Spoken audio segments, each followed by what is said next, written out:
When we first walked into these halls, CECOT was a powerful symbol across Latin America. But now, since folks in the US are far more familiar with what's happening here because it has a direct connection. And the director has told me they've increased the prison population because more arrests have taken place. Hidden deep within El Salvador is a prison unlike anything the world has ever seen. Built in complete secrecy, it was designed to hold the most feared gang members in the country and to erase them from existence. From the outside, it looks like a high-security fortress. Inside, it is something far more disturbing. No names, no voices, no escape. What we witnessed behind these walls shocked even the most hardened investigators. This is CECOT, a place where control goes beyond punishment. Step inside, and you will see why this prison is far worse than you think. Birth of a mega prison, El Salvador's descent into chaos. For years, El Salvador was gripped by a level of violence that shocked the world. Emergency has been imposed in the small Central American nation of El Salvador after the country recorded over 60 killings in the last 48 hours. By 2015, the country had earned a grim title, the murder capital of the world. The murder rate reached a staggering 104 homicides per 100,000 people, a number so high it was almost unimaginable. Entire neighborhoods were controlled not by the government or police, but by gangs who operated like shadow governments, enforcing their own brutal rules. Families and communities, and for a Central American country that has been gripped by gang violence for decades. The two most powerful gangs, MS-13 and Barrio 18, were operated by organized networks including well-known figures such as Francisco Javier Roman Bardales, Veterano de Tribus for MS-13, and Carlos Cartagena Lopez, Charlie Devu for Barrio 18. These leaders oversaw territories ruled through fear and violence, enforcing control over daily life. They terrorized communities for decades, demanding weekly extortion payments from business owners and imposing curfews. These groups became deeply embedded in everyday life, controlling neighborhoods like shadow governments. Families were forced to pay protection fees to keep their loved ones safe. Refusal to pay often led to brutal consequences. According to locals, gang members would burn homes or businesses to send a clear warning. In some cases, people were beaten or even killed in public to make an example out of them. It doesn't take long when you're, going out at night to stumble upon a scene like this with a body laying dead in the streets. Children were not spared from this cycle of terror. Many were recruited at a young age to serve as lookouts or foot soldiers, sometimes coerced through threats to their families. This ruthless system of punishment and control left entire communities paralyzed, afraid to speak out and unsure of who they could trust. Pero puede haber seguridad, ¿verdad? Con violación a derechos humanos. Daily life became a constant struggle to survive. Business owners closed their shops early to avoid gang confrontations. Public buses were burned as warnings to anyone who resisted gang orders. Streets emptied by nightfall as families stayed inside, afraid to step outside after dark. Sending children to school or commuting to work felt like a gamble with life. In some areas, people described their communities as open-air prisons, controlled entirely by gang leaders. Todos los días, que está dejando cerca de 30 muertos diarios, y obviamente... Past governments attempted various solutions, from launching social programs to deploying aggressive policing tactics. But corruption and lack of resources sabotaged every effort.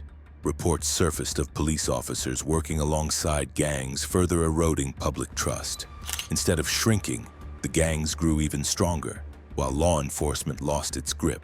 How do you see this working out? Do you think this is the right solution, this all-out war on the gang members? Por el contrario, lo vuelve mucho más agudo. Citizens began to believe that no one was coming to save them. By 2019, this deep frustration created an opening for a new kind of leader.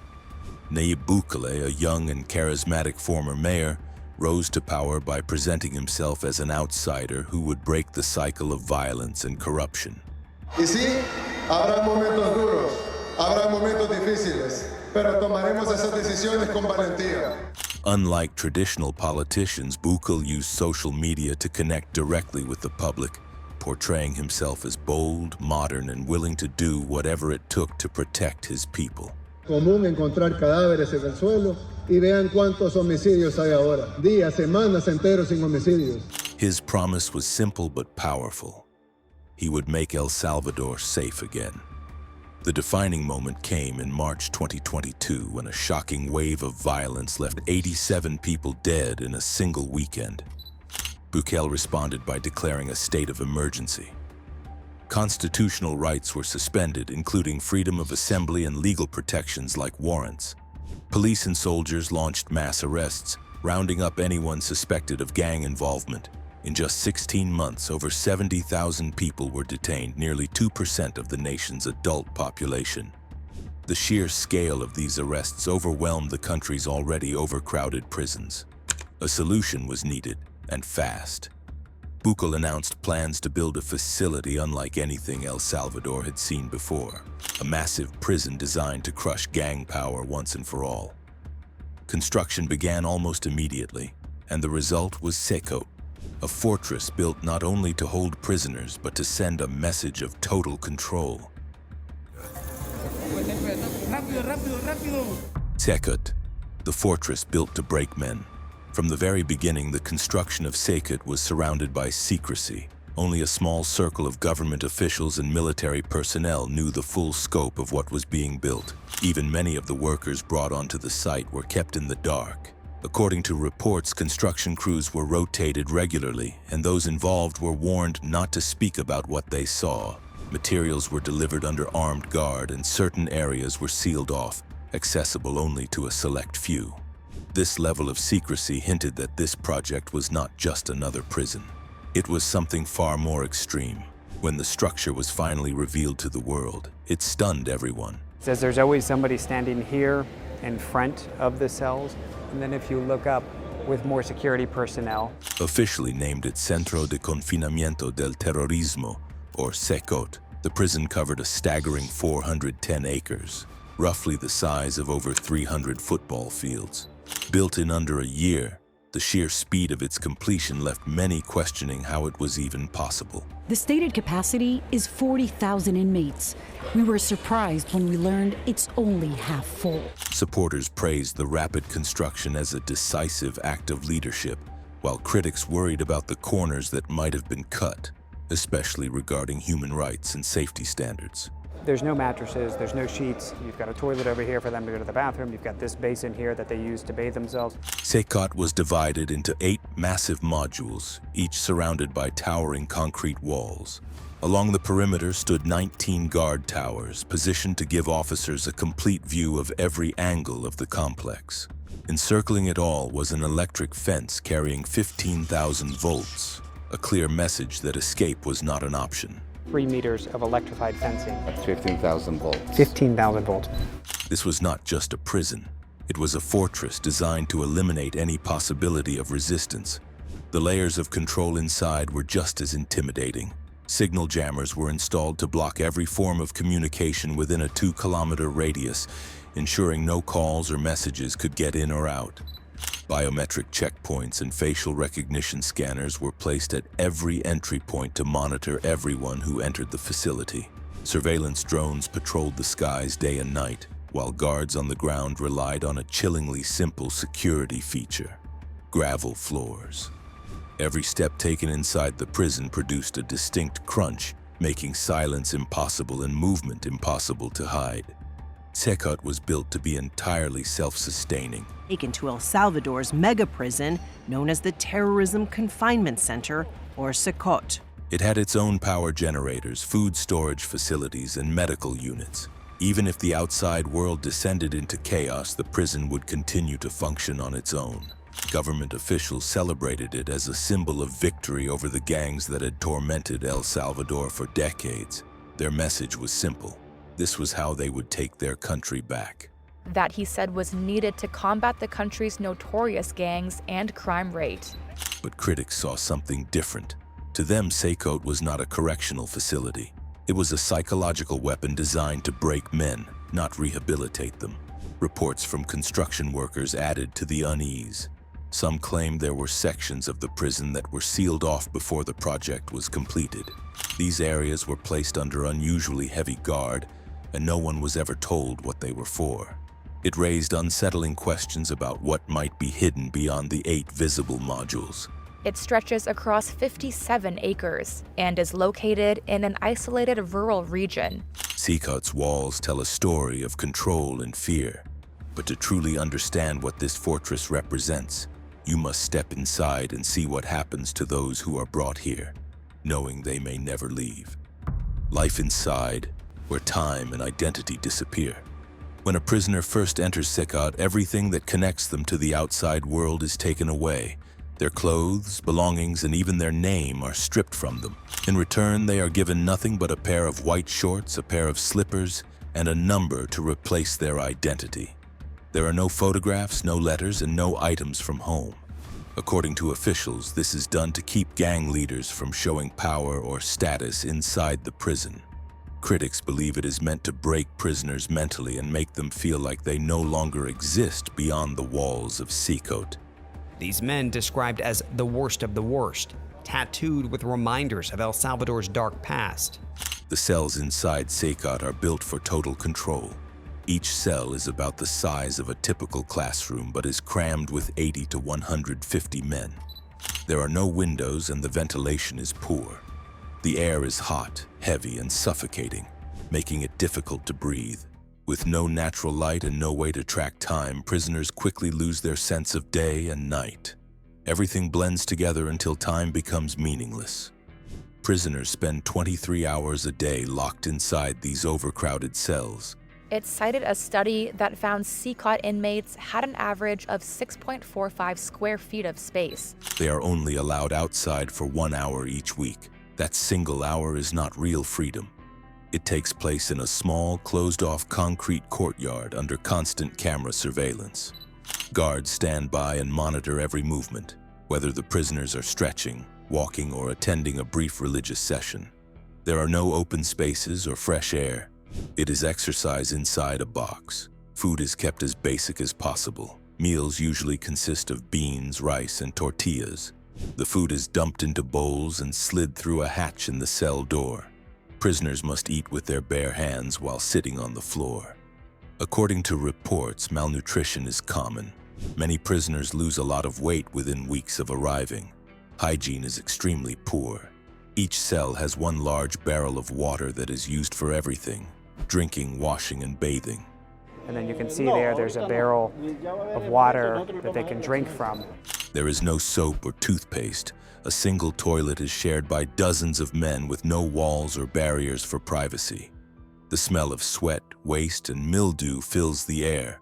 Sickness spreads easily, and medical care is often delayed or denied.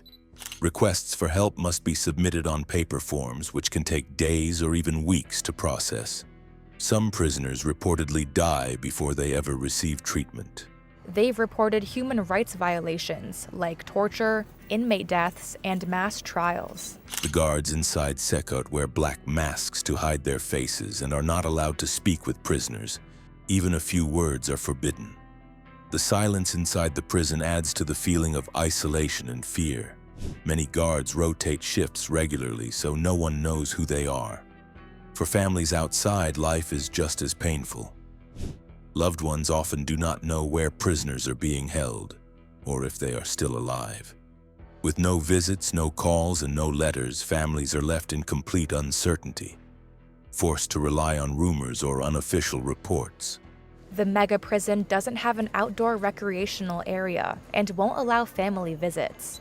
Life inside these cells is already extreme, but there is one part of the prison that is even worse. A place where suffering reaches a level that many cannot imagine. The isolation module, where silence becomes a weapon. Inside CECOT, there is one section that even the toughest prisoners fear: the isolation module. This area is reserved for those who break rules or defy orders, and according to reports, stepping inside is like crossing into another world. Guards describe it not as punishment, but as a form of psychological warfare where every element is designed to destroy the mind. The isolation module is completely cut off from the rest of the prison. Critics point specifically to the prison's strict control and isolation of inmates. It is reached only by passing through 3 layers of locked security doors. Few guards are allowed inside, and even they admit that the atmosphere changes the moment they enter. The air feels heavy and oppressive, and the silence is absolute. It is not simply solitary confinement, it is total sensory erasure. Once a prisoner is placed inside, light, sound, and contact are completely removed. The cells are kept in complete darkness, and there are no windows or sources of natural light. Guards do not speak to the prisoners, and meals are pushed through a small slot without a single word exchanged. A prisoner has no way of knowing if it is day or night. Time ceases to exist, leaving only the sound of their own breathing and thoughts. Most prisoners are held here for up to 15 days, but the psychological breakdown begins much sooner. After a few days, inmates become paranoid and disoriented. They lose track of where they are and why they are there. Hallucinations are common. Some claim to see shapes moving in the darkness or hear voices that are not real. Others scream endlessly until they lose their voice, while a few fall into complete silence and stop responding altogether. According to reports, some prisoners harm themselves just to feel something tangible. Others refuse to eat when food is passed through the slot, choosing starvation over the torment of another day in the dark. Guards have admitted that even they are disturbed by what they hear while patrolling this wing. At night, muffled cries, incoherent prayers, and sudden piercing screams echo through the halls, lingering in the minds of staff long after their shifts end. There are also whispers among guards about areas inside the isolation module that even they cannot access. These hidden rooms remain locked at all times. No one knows who or what is kept there, but the secrecy has fueled intense speculation and fear. The existence of these places leaves an unsettling question hanging in the air. If there are prisoners so hidden that even guards cannot see them, what is truly happening behind the walls of CECOT? Identity erased, tattoos, gangs, and psychological warfare. CECOT holds some of the most dangerous gang members in El Salvador, many of whom are instantly recognizable by the tattoos that cover their bodies. These markings are more than just ink. They are symbols of allegiance to gangs like MS-13 and Barrio 18, displaying rank, history, and even the crimes committed. Place in the gang culture of MS-13 and Barrio 18. A person shows their position, rank, and loyalty to the gang through their tattoos. Inside CECOT, these tattoos are never covered up. Inmates are given only white shorts and slippers, leaving their bodies bare for everyone to see. This is deliberate. By stripping prisoners of everything except the tattoos that mark their past, the prison turns their own identities into weapons against them. Surrounded by enemies and rivals, every glance becomes a threat. Every visible mark a reminder of the violence that once defined their lives. The atmosphere this creates is tense and dangerous. Even though the prison is under extreme surveillance, communication between inmates still happens in secret. Guards have reported seeing silent hand signals or watching prisoners mouth words carefully to pass messages across cells. He had MS-13 on his knuckles tattoo. Why didn't you sir. just say, yes, he does, and, go on to something else? These subtle exchanges keep old rivalries alive, making it clear that gang structures continue to operate even behind these walls. According to reports, violence that happens outside the prison can have direct consequences inside. If gang members on the streets carry out attacks, entire cell blocks within CECOT may be punished. This collective retaliation spreads fear among prisoners who may not have been involved in the crimes at all. The message is clear: no one is safe, and the gang's reach extends beyond bars and concrete. There are also disturbing rumors about what happens to certain high-ranking gang leaders. Some guards believe that these individuals are taken to secret areas of the prison that do not appear on any official maps. These sections are said to be highly restricted, with access denied even to most staff members. And minimize the risk of harm to officers. Has there ever been a riot? So far, there have been no escaping. Speculation suggests that in these hidden spaces, the leaders' tattoos and behavior are closely studied as part of unconfirmed experiments in psychological control. Some believe the government may be using these prisoners to test new ways of breaking loyalty, erasing leadership structures, or even attempting to reprogram violent behavior.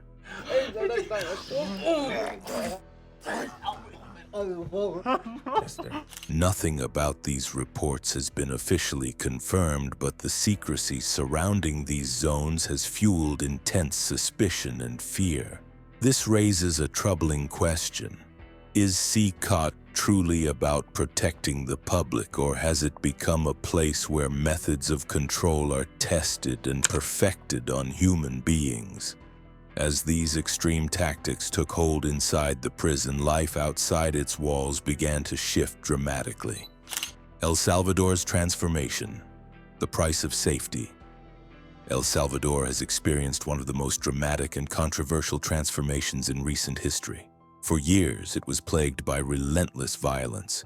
In 2015, the country held the grim record of 104 murders for every 100,000 people, one of the highest murder rates in the world. Gangs ruled entire neighborhoods like shadow governments. They demanded extortion fees, recruited children, and enforced their control with fear and brutal punishment. Ordinary citizens felt abandoned by the state, living each day with the threat of violence. Everything changed when President Nayib Bukele came to power. After the March 2022 wave of violence and the subsequent state of emergency, Bukele gave security forces expanded powers to detain suspected gang members. This emergency gave his government extraordinary powers to bypass normal laws and procedures. Police and soldiers could arrest anyone suspected of gang involvement without needing a warrant or clear evidence. Many citizens, desperate for safety, welcomed these measures despite the risks. The results were immediate. By 2023, El Salvador's murder rate had dropped to 2.4 per 100,000 people. Streets that had once been empty after dark were now filled with children playing and neighbors gathering without fear. Businesses that used to close early because of gang violence stayed open later. Reports from local media described how tourism began to grow as foreigners saw El Salvador as a safer destination. To many, it looked like a miracle. In his 7th year at the head of El Salvador, Nayib Bukele has managed literally the coup of a lifetime. However, this new sense of safety came at a high price.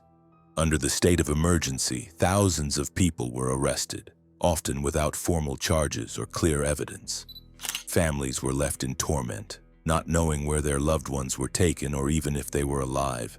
Many mothers and fathers went from prison to prison begging for answers and relying on rumors because there were no official updates or records. Trials, when they happened at all, were brief and hidden from the public. Defense lawyers had little or no time to prepare, and some were completely denied access. Human rights groups like Amnesty International and the United Nations condemned these practices, calling the conditions inside CECOT inhumane. The government, in response, dismissed these accusations and accused critics of siding with gangs, while many citizens praised Bukele for bringing peace. These criminals of parliament do not even want to approve money that is not theirs, but it's of the people of El Salvador. Others quietly worried about the cost. They began asking hard questions. Were they truly safer? Or had the gangs simply been replaced by a different form of fear? As these doubts grew louder, disturbing reports started to emerge about what was really happening inside CECOT. The world would soon learn that this prison was hiding something far darker than anyone imagined. The hidden core. Why CECOT is worse than you think. Deep inside CECOT, there are areas that most guards have never seen and that do not even appear on official maps. These sections are sealed off, protected by the highest levels of security, and are completely unacknowledged by public records. According to former employees and anonymous whistleblowers, these restricted zones are not used for standard prisoners. They are said to house individuals who officially do not exist. There are no arrest records, no trial documents, and no confirmation of their detention. It is as if these people were erased from the system entirely. Families searching for missing loved ones are given no answers. In many cases, they are told that the government has no knowledge of their relatives' arrests. The silence is deliberate, leaving families trapped in endless uncertainty. Reports suggest that those taken into these hidden areas are not only gang leaders, but also political dissidents, activists, and others considered a threat to the government. I made this clique in 2011. You made the clique? Yeah. You were a gang leader? Yeah. Mixing these groups together creates chaos and confusion, making it impossible to know why certain individuals are really being held. This secrecy raises questions about whether CECOT's true purpose goes beyond public safety. Allegations from leaked testimonies describe horrifying conditions inside these secret zones. Some prisoners are kept in extreme isolation, not for days or weeks like the regular isolation module, but for months at a time. Others are allegedly subjected to chemical treatments that suppress memory and disrupt basic cognitive functions. The goal, according to these claims, is to break down identity completely, leaving the prisoner unable to remember who they are or why they were taken. There are also unverified reports of forced silence protocols, where individuals are forbidden to speak for such long periods that they eventually lose their ability to form coherent speech. This level of control mirrors tactics once used by the most oppressive regimes in history. It turns CECOT into something far more disturbing than a prison. It becomes a place where human beings can be erased not only physically but mentally. The implications are chilling. If entire groups of people can disappear without any record, then what is to stop this model from spreading to other countries? Could a prison like this become a blueprint for governments seeking absolute power over their citizens? But a year ago, the country's young, media-savvy president, Bukele, declared war on gangs. Once investigators began uncovering these disturbing truths, the image of CECOT shifted. What was once celebrated as a bold solution to crime now looked like a warning to the entire world. A warning about how far unchecked authority can go when no one is watching. Global shockwaves, the future of control. The story of CECOT does not end at El Salvador's borders. Its impact has rippled across the world, drawing attention from governments, human rights groups, and global media. Human rights groups are dismayed, as are relatives, as more than 65,000 people have been arrested. According to reports, several countries have quietly sent delegations to tour the facility. These visits are carefully staged. Officials are shown only certain sections of the prison, areas that appear clean, orderly, and under control. The most disturbing parts, including the restricted zones, are never included in these tours. Journalists who visit are tightly monitored and allowed to film only approved areas. This curated image has helped spread the idea that CECOT is a model of success. Some governments have praised President Bukele's approach. They see the dramatic drop in crime as proof that extreme measures work. Leaders from nations struggling with gang violence have reportedly discussed building their own mega-prisons inspired by CECOT. This possibility alarms human rights groups, who warn that copying this model could normalize mass incarceration and disappearances on a global scale. Well, Tom, we've heard from a lot of these human rights watch groups. Amnesty International shared a report recently. Other countries and international organizations have taken a very different stance. The United Nations, Amnesty International, and numerous watchdog groups have condemned CECOT as a human rights catastrophe. These groups argue that methods used inside the prison violate international law, especially in relation to due process, detention without trial, and lack of transparency. Some critics also raise concerns that CECOT might include sections hidden from public view where prisoners do not appear in records.